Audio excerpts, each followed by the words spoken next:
All right, it is time to head to work. It's Wednesday morning, December 18th. I got a topic submitted from a commenter, so this is from Cameron 2027. Apparently also has a vlog kind of like this, like a commuting one, which is cool. But he has a career question, and this is how it goes. So, I'm an engineer moving to a new team, and I want to be able to come in and make an impact right away. At the early stages, I think expectations from management are somewhat low, so I can ramp up. So maybe my efforts are best focused on getting small wins for my teammates, ? Improving operational load through automation, etc. Or is my time simply best spent by just focusing on onboarding, learning the code base and the lay of the land, stakeholders, dependencies, etc. So I can just jump right in when it's time and have it be like I've always been there. And added in, it's for big tech. I see big tech in parentheses at the end, so I'm assuming that's what that means. So I think this is a great question. I love this one. We will get into it. I'm just punching in work here. Says 40 minutes. But what did I just see on the map? That did not look good. Ah, yes. 40 minutes, but the entire highway is terrible. Cool. We'll see. A friendly reminder to folks, if you want stuff discussed, add it in the comments. You literally just watch me read one out. So I do go through them. I try to, if it's worth a conversation, whatever, I'll reply. And if you just want me to talk through a topic, I will do that as well. There's a couple that are coming in right now that are pretty small. I don't know if they warrant a whole drive video. So I just wanted to mention to a couple people, if you're leaving comments and if they're kind of just small questions right now, follow-ups and stuff, I might not do a whole video. Or I might try to grab a couple of them and just toss them together and do a little mini entry. Someone's honking at someone because they're just trying to turn left. Idiots.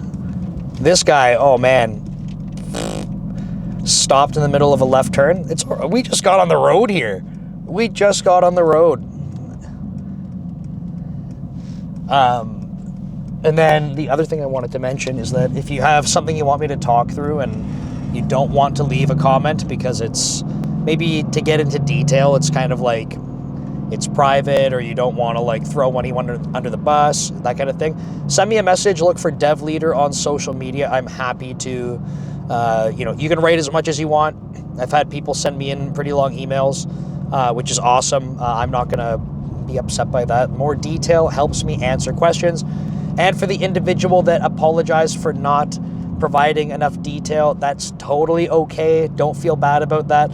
It's actually, I feel a good lesson that if you the less detail that you add, the more generic the answer you get. So, yeah, don't feel bad about that. Just something to try and think about as you're asking questions. Okay, and final note is obviously my voice is completely shot, so I apologize for that. I shouldn't be coughing anymore, though.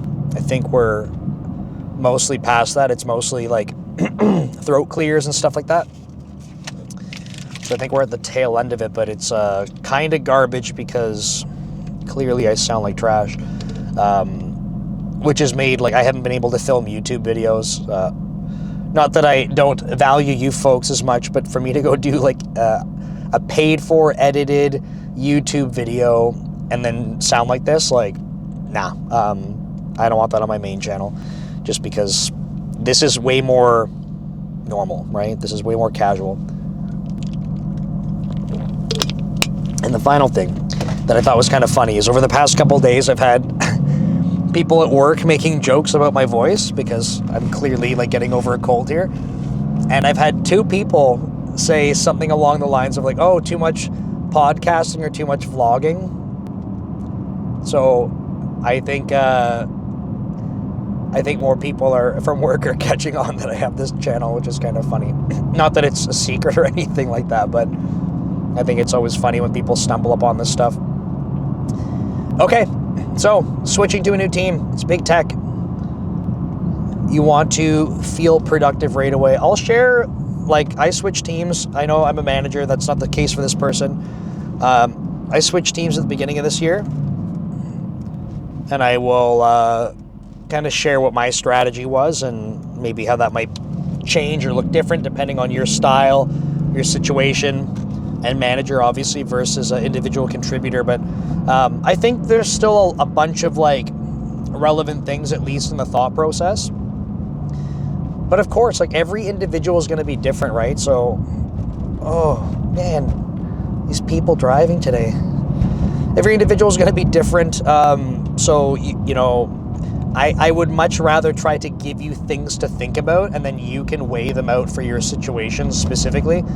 Because as someone that doesn't know you very well, doesn't know your situation very well, it's not really fair for me to try and give you like, you know, follow this step-by-step process.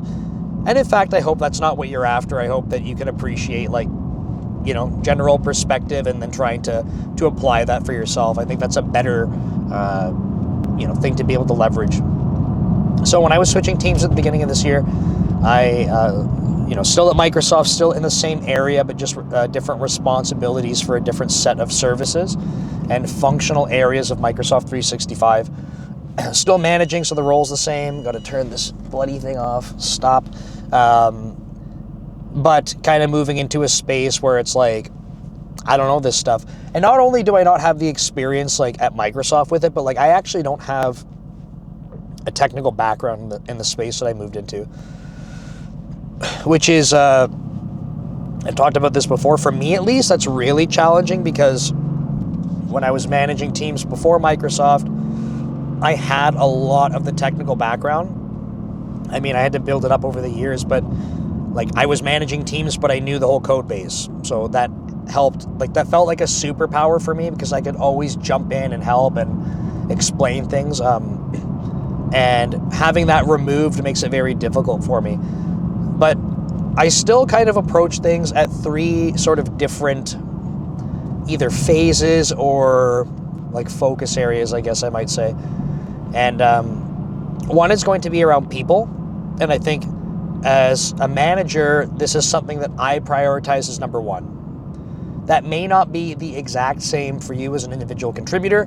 It's not that you should ignore this. I still think it's important. But for me, people are first. I need to start forming relationships on the team. I need to start making sure I understand people, what they're working on, what gets them motivated, what, you know, everything. Building the trust and building the respect from day one, making sure that people know that from day one, even though if I don't know stuff, I'm going to be there to try and help however I can. And that means if I don't know it, I'm going to go help to find who does. And if I can't, then, you know, I'm sitting down with someone and working on it together with them. But I need to be able to build that kind of trust from the beginning. And that's because, you know, the other things I'm going to talk about, if I don't have these two other things, at least I can go back and start talking with people on the team and saying like, hey, like, I'm here to work with you. Like, I'm your manager now, and let's go figure this stuff out. So the other two areas are going to be about like tactical things to focus on. And the other is more like strategic and or what I might call like a system level and like domain level kind of thing. So for example, let's start off with the system and domain level kind of approach. For me, this is about understanding our, like what is our team responsible for? Which sounds, I mean, like you could answer that very succinctly, like we are the routing plane. Okay, done, like answered. But like, cool, that's nice. What does that mean? Like, what does it mean to be the routing plane? Oh, we route requests. Whoa! You fucking dummy?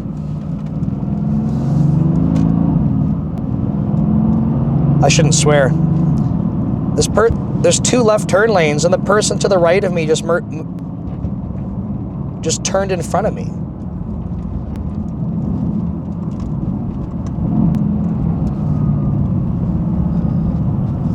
Well, whatever. This channel's not monetized. I apologize for swearing. God.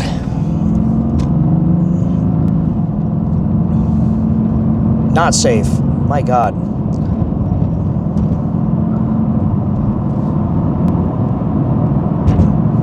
Okay. I don't even know what I was talking about now because that was totally caught me off guard. Strategy, domain. So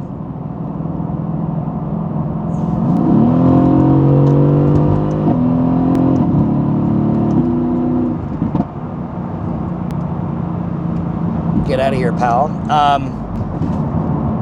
I think these things, like when we're talking, like for me in this case, like talking about the routing plane, what does that mean? It's like we actually have to start understanding some of the areas, not the nitty-gritty details. I don't need to know the lines of code. It's nothing like that. It's more about, for example, what services do we own? Is it just one service? Is it multiple? And then start to decompose these things a little bit, right? So understanding how things are laid out, what are we interfacing with? What are these responsibilities? Are there partner teams that we're, actively kind of like coordinating with? Do people depend on us? Do we depend on other people? So this is very much like a 30,000 foot view, and then trying to start understanding these pockets a little bit better. But it's funny because when you get into it, you don't even know the individual areas that you have to start looking at. Right? So I get into this space and I'm like, okay, it's the routing plane. I don't know. I don't know, number one, I don't know high level how things flow, so I have to learn that. And even then, some of that discussion, it's you need to hear it 5 times before you're okay. I heard what you said the first time, but the second time it's making a little more sense. And by the time you hear it a handful of times, you actually start to feel like you could repeat it to someone else. Okay, so that's part of it, but the idea about understanding these different areas is invaluable. So for me, especially as a manager, knowing the people first and prioritizing that's my number one. Number two is that I have this sort of strategic or domain sort of understanding as this might not even be second. It kind of has to happen in parallel, and I need to capitalize on when there's opportunities for people to explain this stuff to me, for sure. But it's kind of always ongoing in the background. And I would say now that it hasn't quite been a year yet, but I think I can say most areas I understand high level. Most, at least to the point if someone was hey, tell me what this is, what's the point of this? I probably could talk about all of those pieces now. But if someone tried to go into more detail, I would say maybe at least the feature crews that I'm responsible for, those areas I could talk about. Okay, so that's sort of this ongoing strategic perspective. It's a very broad, I would call it the breadth approach, okay? Because the next part we're going to talk about is depth, and that's going to be more tactical. And this is where, in my opinion, for an individual contributor, this is where you're going to start to feel oh, I'm having impact. Because it's the more tactical things that you can start to realize the benefits of much more quickly. Okay, so for example, I was talking about understanding the domain that we're working in. I'm talking about understanding the different services we might be responsible for at a high level.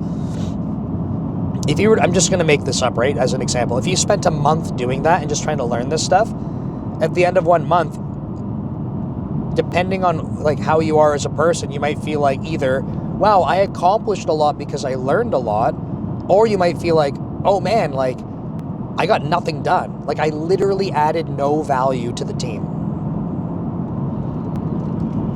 Whoa.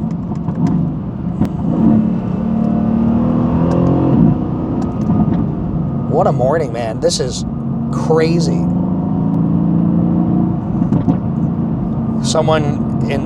The person that's in front of me, the person that was in front of them, decided very last minute, because we're in the fast lane, they just slammed on their brakes and moved over into, you can't see it, but there's a pile of cars that aren't moving to my right. No one's moving at all. And this person was I guess it's time to go over here. So they slammed on their brakes to move over. I don't know. It's a Wednesday, I guess. It's almost Christmas. We're almost there. But the tactical stuff is going to be where I think that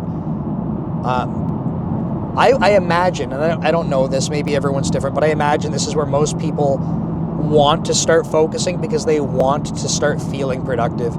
But I wanted to mention that I think that like all of these things that I'm talking about, whether it's the people on the team learning about them, as an IC, like I said, maybe you pay less attention to this or you invest less time into this because, if you understand different people on the team, their areas of expertise, maybe you're like, cool, like, I guess we'll talk more when I start working more closely with you or as I have questions. And I feel like that might be totally fine. But as the EM, I have to make sure that I'm forming relationships and investing a lot of time. The strategic part, like I said, I think that's going to be super helpful for understanding things. It will help enable you to be effective across areas, and just general understanding of the domain you're in is going to be critical. But you could get away with having not a full understanding of the domain or not a broad understanding, and maybe just a shallow understanding of one small part, and you could start to deliver value tactically. So I think a lot of people gravitate towards this part. This is probably, it's pretty common, I would say, where you join a team as a software engineer, and you'll have people say, great, here's a small bug to fix, here's a small feature to implement. And it's just so that you can literally get this momentum going for these tactical things. It's small enough, it's scoped down, right? It's probably not urgent or critical, but it's probably nice to have. Okay, so probably nice to have, and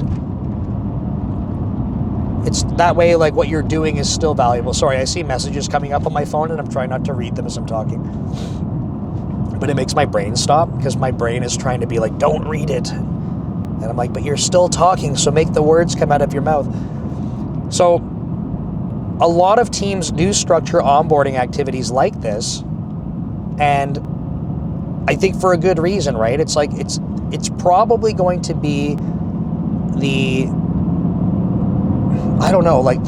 way to get the most effectiveness out of you right away, and probably the most, I don't know if I could say the most learning, but you're going to be hands-on doing stuff, right? So you're going to be kind of forced to learn what you're doing. It's just that it's going to be focused in a small area. So back to, I wanted to kind of give the lay of the land, some of my experience with a recent transition to teams, and talk about maybe some advice for this person. Okay, so hopefully those three areas kind of make sense. Now, number one thing that I would recommend to this person, because they kind of hint at it in their comment, and I think it's very good, is they say something, I don't have it pulled up right now, but something along the lines of I think that the manager probably is probably okay with me ramping up and taking my time on it, kind of thing. And I would say, my guess is probably yeah, but we can do better than that, right? We can do better than my guess is probably yeah, and go confirm this, right? Start from the beginning. Get on the same page as your manager. Stay on the same page as your manager. What are their expectations? Every manager is going to be different. This is why it's a funny thing for me to talk about, because I will say, as a manager, I like to do this. Here's my philosophy. Here's how I navigate things. If you watch the videos I make and you're like, hey, that sounds good, I'm going to take Nick's advice and do it. If you go try it, you might come back and say, Nick, that was a disaster. That didn't work at all. But that's because I feel like the only advice that I can give you that's going to be consistent across every manager is go get on the same page as them. Use that as your foundation, okay? Because I could tell you, as a manager, I would want to make sure that you are taking your time to ramp up. Don't rush through your ramp up tasks. Go a little slower. You have to learn what's going on. I understand that. Your teammates are going to understand that. Generally speaking, that's what I have to say. Now, you might have a manager that's at a startup, because I have another question that I want to respond to, and that manager's like, look, man, we ain't got time for many questions. We need you to get started right now. My expectation is that you are productive right away. That's why we hired you, right? Because you were able to demonstrate that to us. So, and whether this is good or bad doesn't matter. I'm just saying that is their expectation. So instead of assuming anything, just ask them. And what was that?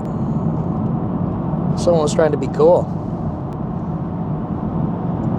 Under the bridge. When we're in the TT, we can do that. I don't want to like try to manually shift down gears and in here to make noise under a tunnel. But in the TT we can. It's really cool. So yeah, that's number one. I would say is like we can just move away from assumptions. Get on the same page. Very easy, quick to do, and you can repeat it. Okay, so number one. Number two is let's make some assumptions here because we kind of have to because we haven't talked to the manager of the team. I gotta find a way to position this visor. Is that gonna do it? Something like that. So I would recommend if I had to split up my time around those three areas I was talking about as an individual contributor, I would probably do like a 50 to 60% focus on tactical and the other 50 or 40% on like domain / strategy and people. And you could actually group those other two things together.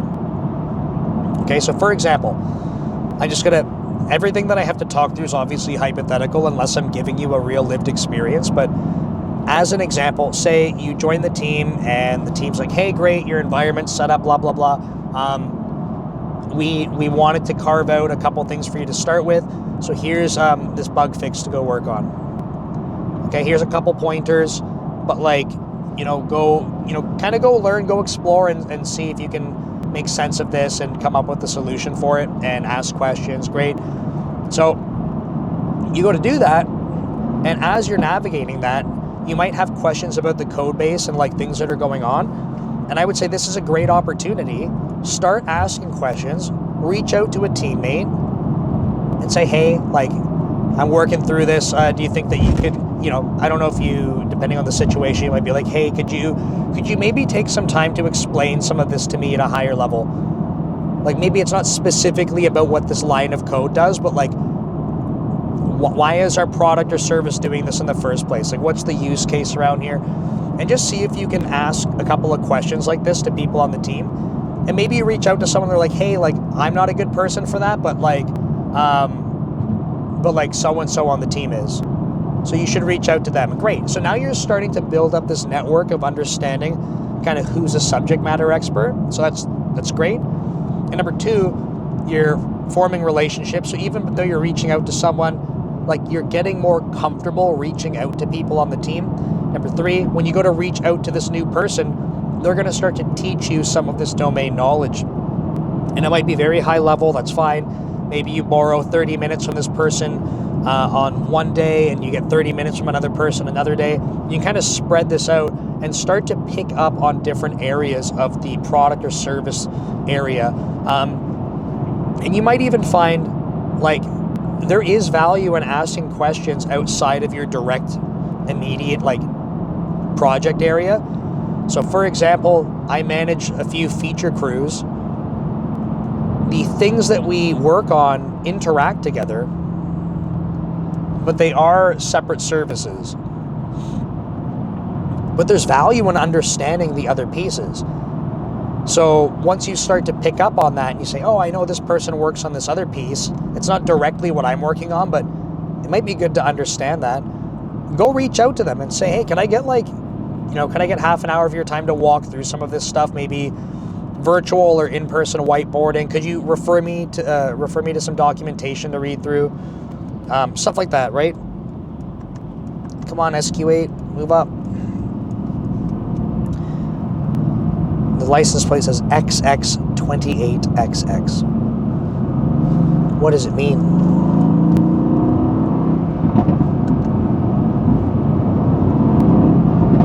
Should say too slow.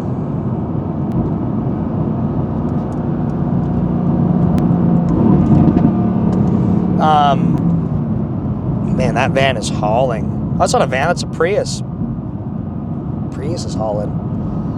That's a van. Is that one cough? We got one cough in the video. It's an improvement.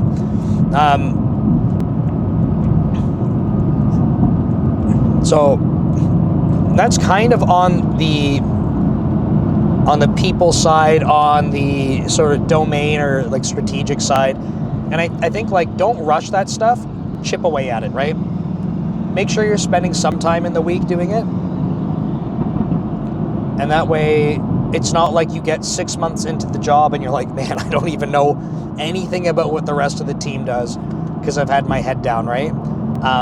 It's not the end of the world if that happens, but like you can actively prevent that from happening just by carving out a little bit of time here and there. Whether it's reading documentation, whether it's meeting with people, or doing both, right? You read the docs ahead of time and then go meet with them to ask more questions. I think these are great things, but I do think the tactical part is probably where to spend the majority of your time. This is where you can build momentum for yourself and try to, like, you know, navigating the code base is going to be super helpful, right? I don't know about other people, but I find like sometimes I'll jump into a code base if it's new and I'm like, oh, I'm never going to understand this. This is nuts. And then a couple weeks go by and like, it's almost like, I don't know, I never even had that thought in the first place.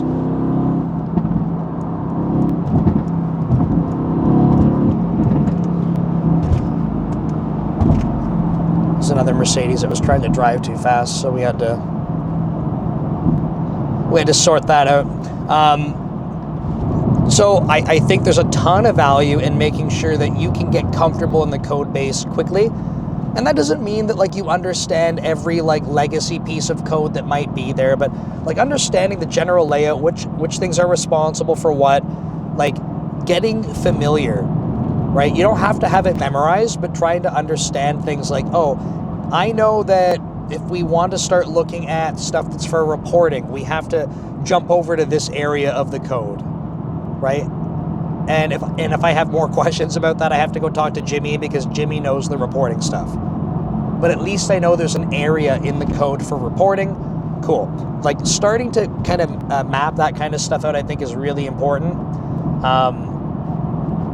I wanted to, before I get off the highway here, I wanted to touch on a couple of things that this person mentioned, which was like, you know, things like automation. Like, hey, can I start adding value by basically chipping away at some pain points for people on the team? I would say, like, the answer is maybe. But, and like, I think that would be appreciated. Like, I don't think anyone would be like, no, that sucks. Like, we don't want your help. But I think what might be, this is me kind of putting my manager hat on, is like, if those aren't priorities already, like if they have not been prioritized, then maybe it's not the most important thing to work on. Although it might be worth bringing up, because if you're ramping up and someone's like, hey, the only other things we have that are higher priority, they require more experience, and Jimmy's new to the team here and Jimmy doesn't have that experience. But remember that thing we talked about that's been a bit of a pain in the butt? Like maybe Jimmy can go look at, you know, spending a week in their onboarding to go automate that. Like that might be a good conversation to have. But the point is have a conversation about it. That's, I mean, you know, 2 meta points here. Talk to your manager and then have conversations about what you're doing so that it's not, you're not making assumptions at any point. Because could you imagine the first, say you're doing sprints and the first sprint goes by and people are like, hey, like, you know, congrats on finishing your first sprint. And you're like, yes, I worked on, and you say things and then people are like, what are those? Like where did that come from? You know, it's, I think just making sure that you're on the same page is important. And it's such an easy thing to like to do, to have conversations about it. So might as well.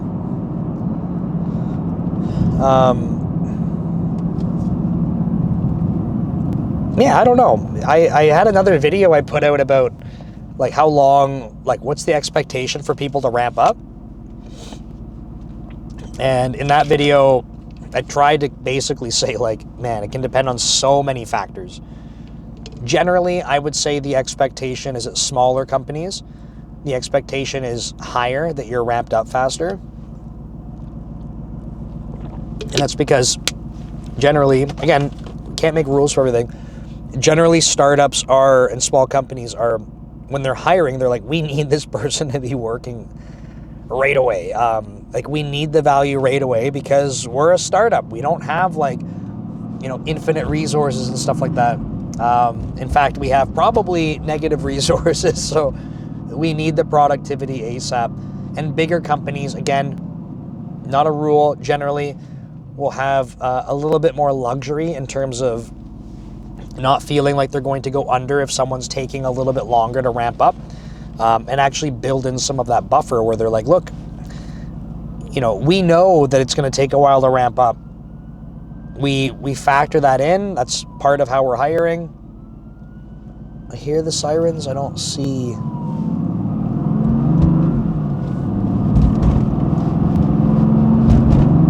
I don't know if you can hear sirens. It might be too quiet. Oh, there they are behind me. Go, go, go! They're pretty far back. Let's see if they come through. Oh.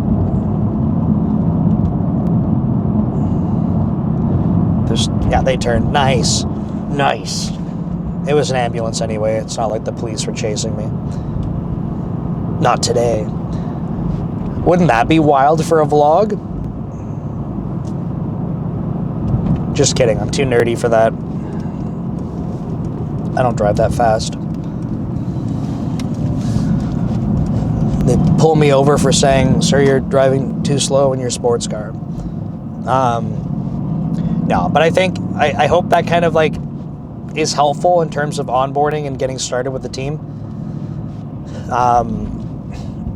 Again, my split is kind of like 50 to 60% like get in there and try focusing on tactical things like the deliverables that you're being assigned, and then 50 to 40% on like understanding domain, strategic kind of stuff, and people as well. Your mileage will vary. This says full. This parking garage says full. I can literally see everything open. There's one car here.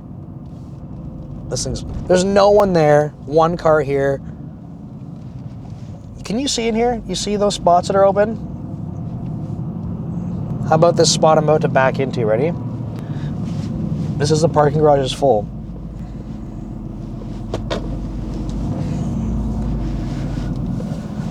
Maybe someone needs to update their software. I should move over. That's maybe a little bit too generous. Let's do that again. There's not even any cars around me. Cool. Okay, I hope that was kind of helpful. I feel like that drive was quicker than I thought. It's just 31 minutes. Okay. Yeah, I wish you success in joining the new team you're going to. Would love to hear back about how things go after a little while. I'm sure you'll do great. I think people, obviously, again, it's not a rule, but I think for people that are kind of like thinking about this stuff ahead of time, like, hey, how can I be successful doing it? The fact that you're thinking about this kind of stuff and like you want to do a better job, like, I think that speaks volumes, because I think sometimes people are like, hey, I'm joining a team. I guess we'll figure it out. Yeah, and I mean, you will, and the team will, and that's fine. Nothing wrong with that. I just think when people are being proactive about this stuff, they're consciously trying to like find ways to improve. So shout out to that person. I think it was Cameron 2027. Awesome for thinking through that. So hope that was helpful. I will see you on the drive home. Take care.